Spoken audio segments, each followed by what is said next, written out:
Hey folks, and welcome back to the Leeds Gamer. It's match review time. Now, I have to be honest, I only saw the first half. Being on a kind of like a afternoon and evening out with some friends, and the first pub that we went into had the match on. But by the time that we moved to the next pub, all the other ones weren't showing the match, unfortunately. So I've only got the first half to go on. But with that first half, I thought Leeds played pretty well. Didn't look like they were threatened by Norwich hardly at all. And for the most part, a pretty comfortable win. Leeds made 9 changes to the starting lineup. So let's go to the lineups to start with.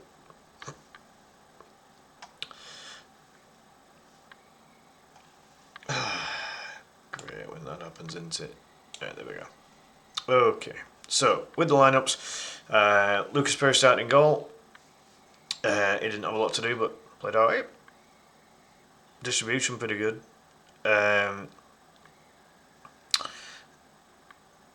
It kind of looked as if we played kind of a 4-2-3-1, kind of how Fotmob's describing it there. Seb Bornau kind of in almost like a right back position, which is a little bit unnatural for him. He is a centre back, really.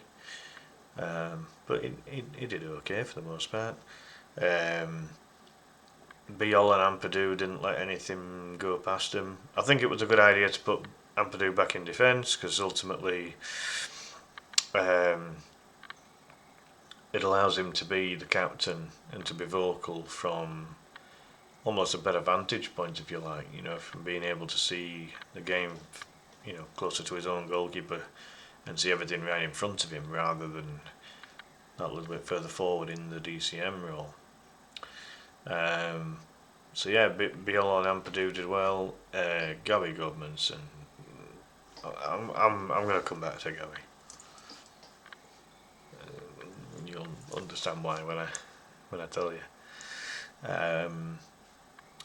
Nice to see Altinaka and Sean Langstoff back in the midfield. Both of them have shown glimpses of the qualities that they have in Leeds, in a Leeds shirt, and in recent times neither of them have been able to get a kick. So yeah, it was good to see them both play, and again I thought for the most part I think the two of them did pretty well. They didn't feel like they were getting overrun by the Norwich midfield or anything like that. So it was pretty good. Dan James and Willie Nonto, they always, every time they play, they provide a decent service on the wings usually, don't they? And it was, in a weird way, it was kind of nice to see them both start because obviously both of them haven't played a lot of football this season.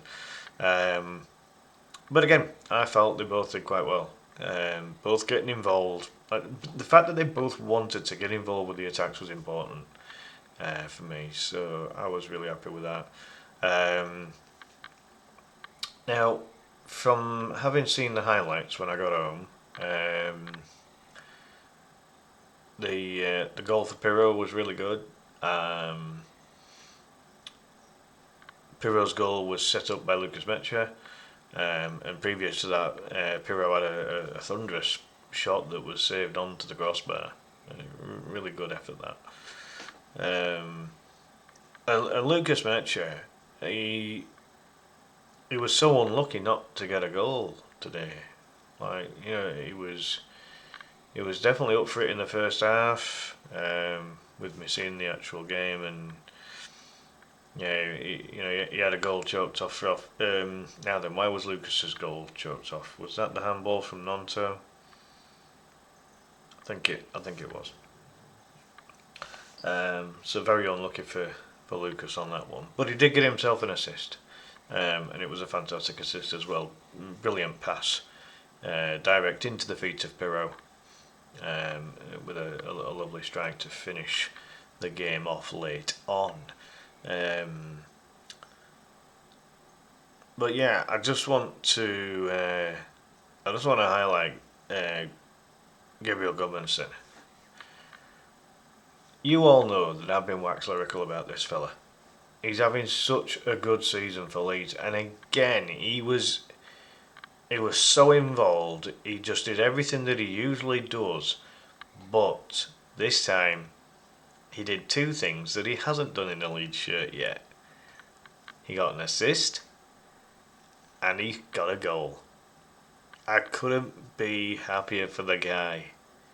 He's worked so bloody hard to get on the bloody G&A sheet this season.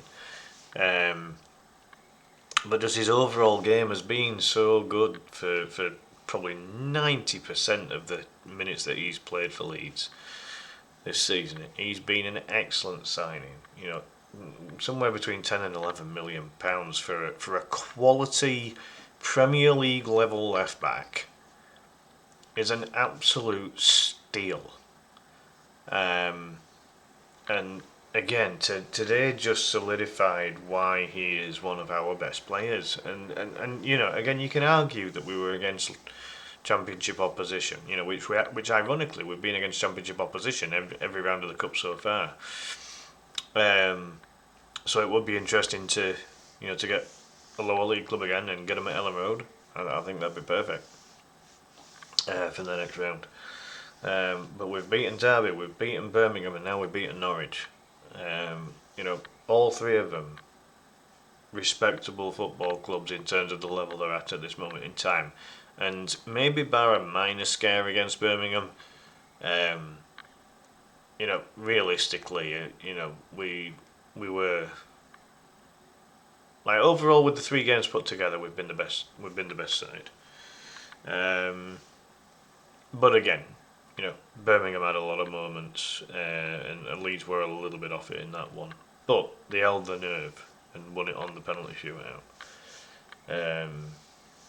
But we were comfortable against Derby, and by the looks of it, we've been comfortable against Norwich. We're certainly comfortable against Norwich first half. They weren't troubling Lucas Perry at all. So, yeah, really, really happy with the team, and again, just plaudits to Gabby Goodmanson. The guy's flipping ace. One of my favourite players this season for Leeds. Really is. He's excellent. As far as Norwich were concerned, they started with former. I think he had a time at Plymouth briefly, and maybe Blackpool as well. Started with Grimshaw in goal, and he's ended up being hooked at half time. So they ended up bringing on their first choice keeper in second half. So that's never a good sign, is it, when that kind of thing happens? Started with a back line of Fisher, McConville, Cordoba and Chrisen. McLean and Field in midfield, with Gibbs, Magoma and Ahmed behind the...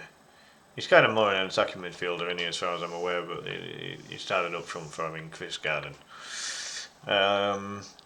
In terms of the subs, got the 2 managers there. Now this was the match, by the way, folks, that Daniel Farke was not allowed to be in the dugout, but in the end it didn't matter.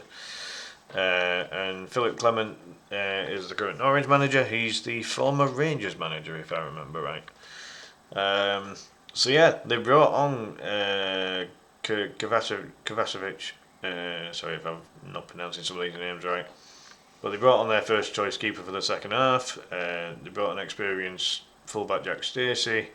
Tunisian Slimani came on, and Mondel Smith came on as well, with Amankwa coming on very late on. From a Leeds perspective, Leeds brought on James Justin at half time. I have to assume that was for Seb Bornau, by the looks of it, with the timestamp there, because again Seb came off. And then 3 subs on the 70th minute. Bogle, Strauch and Stack all coming on, and then Sam Byram finally gets another kick this season. kind of starting to think he was never going to bloody feature. But yeah, so Sam comes on with 3 minutes to go. Players who didn't make an appearance: centre back Harry Darling, medic, midfielder Wright, and attacker Springer. For Leeds, Cal Darlow, the goalkeeper, and then Brennan Aronson. Buonanotte didn't get on again, and I keep saying it. If it's a fitness issue, then you've got to put Buonanotte in an under-21s match.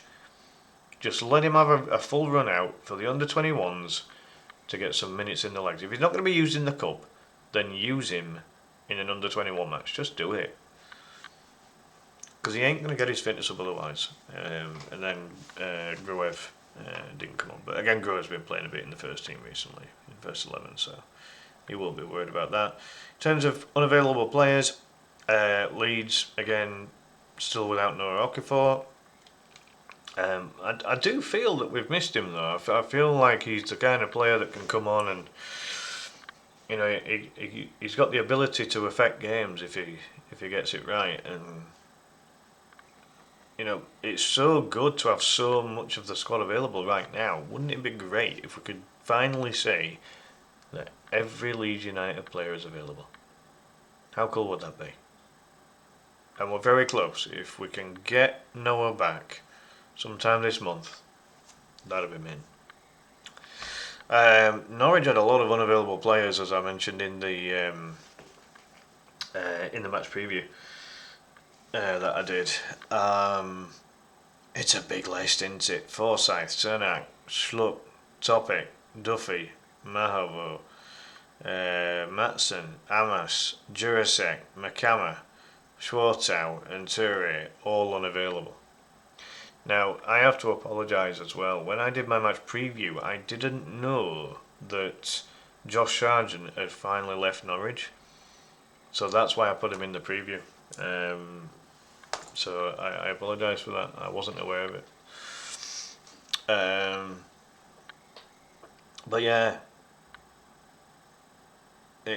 it's a long injury list. And the thing is, for all of this, is that, you know, a team like Norwich aren't going to have the squad to do very much in the Championship when they've got so many unavailable players. So that could be a real stinker for them. As far as the fifth round's concerned, let's just have a look at some of the results that have come through so far. Liverpool have beaten Wolves 3-1. Arsenal have only narrowly beaten Mansfield 2-1. Possibly a bit unlucky for Mansfield there by the looks of it. Wrexham have given a bit of a battle for Chelsea, but they've come out 4-2 winners. Man City have beaten Newcastle 3-1. Southampton have pulled up a bit of a surprise against Fulham there, winning 1-0. And then possibly the biggest shock of the round, League One Port Vale have knocked out Premier League Sunderland, of which I'm delighted about, because I detest the way that Sunderland played against Leeds. It was diabolical, and so yeah, there we go. Really. Hold on, is Leeds the bottom match? Oh no, right. Okay, so there's one more to go, and that's Brentford versus West Ham at the time of recording. So, as far as down England's concerned, one or two dodgy decisions, and Leeds seem to be getting really dodgy refereeing decisions over the last, it's 3 games now, isn't it? And you know, something's got to change, but it won't. You know, let's just be honest. I'm not going to have a full-on rant about the referees, because what's the point? So let's have a look at the stats. So overall, quite even with possession, but Leeds really the only team looking like they were going to score. Leeds had double the number of shots, they had double the number on target, they had double the number of big chances. Both teams missed an equal amount of big chances. Quite even in the passing department, surprisingly. Leeds apparently committed 17 fouls to Norwich's 12. Leeds had 8 corners. Norwich didn't muster 1 corner. Wow. Interesting.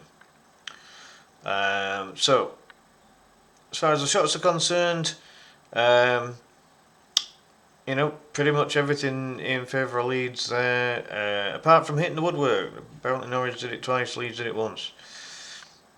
But otherwise everything was Leeds. As far as the expected goals are concerned, again Leeds dominating most of that apart from the XG set play. Defensive stats, both keepers made 3 saves each, but Norwich with double the amount of clearances and a block. Quite even on interceptions, and fairly even on the tackles. As far as the duels were concerned, Leeds won a few more duels, but Norwich won more ground duels. Interesting. Aerial duels, very much in favour of Leeds. And then successful dribbles, 7 to Leeds but 35%, 7 to Norwich but 70%. Well, that makes a whole lot of sense, doesn't it? Of course. Whatever. Moving on. Discipline wise, 3 yellow cards to Norwich, 2 to Leeds, no red cards. And then finally, passing. Norwich actually got more passes. Interesting. But Leeds squeeze it on the accurate passing. And Leeds had a lot more passes in their own half. Well, not a lot more. I had a few more in their own half. Norwich had more in the opposition half. Accurate long balls was definitely in Leeds' favour. Accurate crosses also in Leeds' favour somehow. I don't get some of these stats sometimes. But Leeds with a few more throws. Leeds with lots of touches in the opposition box compared to Norwich, over 3 times as many. But Leeds were offside 3 times, Norwich just the 2. And then with the FOTMOB ratings, it's Gabby. Woo! With a goal and an assist. I am so happy for him. And also with his goal celebration, he shoved the football under his shirt, stuck his thumb in his mouth. And usually when a player does that as their goal celebration, it means that their partner is having a baby in the near future. So if that is the case, Gabby, congratulations, mate. It's just going to top off a fantastic debut season at Leeds United for you. And yeah, massive thumbs up, dude. Like, just keep doing what you're doing, because you're having a fantastic season for Leeds, and long may that continue, as far as I'm concerned. If you think about the number of left backs that Leeds have had in the past, you've got Tony DeRigo, you've got Ian Hart, Stuart Dallas played at left back quite a bit, and though, like in all of Leeds' time since the early 90s, those are the good standout left backs that Leeds have had. And bearing in mind that Stuart Dallas wasn't a natural left back, but he did play there a lot. But yeah, Gabby Goodmanson has just stepped into the breach, and he's so damn good. Like he's pushing to be in that DeRigo and Hart level. When you think of good modern left backs at Leeds United, so any from when Premier League started onwards, and the 2 names that come to mind usually with Leeds fans is Tony DeRigo and Ian Hart. For obvious and accurate reasons. If Gabby keeps this up for this season, I think we can be looking at and if he does commit to the club long term, I think that Gabby Goodmanson has a chance of being in that same conversation as DeRigo and Hart. I really do. So yeah, long may that continue. So yeah, I'm going to leave it there, folks. We're into the quarterfinals of the F.A.Cup for the first time in about 1 million years. It's great, and ultimately, fantastic day for Sean Longstaff. And that I forgot to mention this. Sean Longstaff's goal, what a class finish that is. That was the assist from Gabby Gudmundsson. Got right up to touchline, cut it back at the last second. Longstaff controlled it on the volley, spun, and volleyed it into net. Absolutely class finish. So yeah, superb goal by Sean Longstaff with a really cool assist from Gabby. And then, as I say, the assist from Lucas Metcher was excellent as well, just laying it on a plate for Joel Pirro to do what Pirro did so successfully last season. You know, just a really cool, calm finish. And then, like Gudmundsson's goal, it kind of looked as if it was on the outside of the boot there. It was a really, really good finish. So yeah, I'm buzzing for all three of those. Longstaff, Gudmundsson and Pirro. They deserve that. They really deserved it. So yeah, fantastic. Through the quarterfinal, and let's hope we get another home draw, and let's hope it's against someone else that is beatable, because we're on a good run, aren't we? Quarterfinals at F.A. Cup. When was last time we were able to say that? Early 2000s, wasn't it? I think. Bloody crazy. Anyway, yeah, leave it at that. Do please hit the notification bell so you don't miss any future content. Do please subscribe to the channel if you haven't already, and do please like and hype the video. But in the meantime, folks, have a fantastic night. We're in the next round, folks. Bring on that quarter final. See you next time. Bye for now.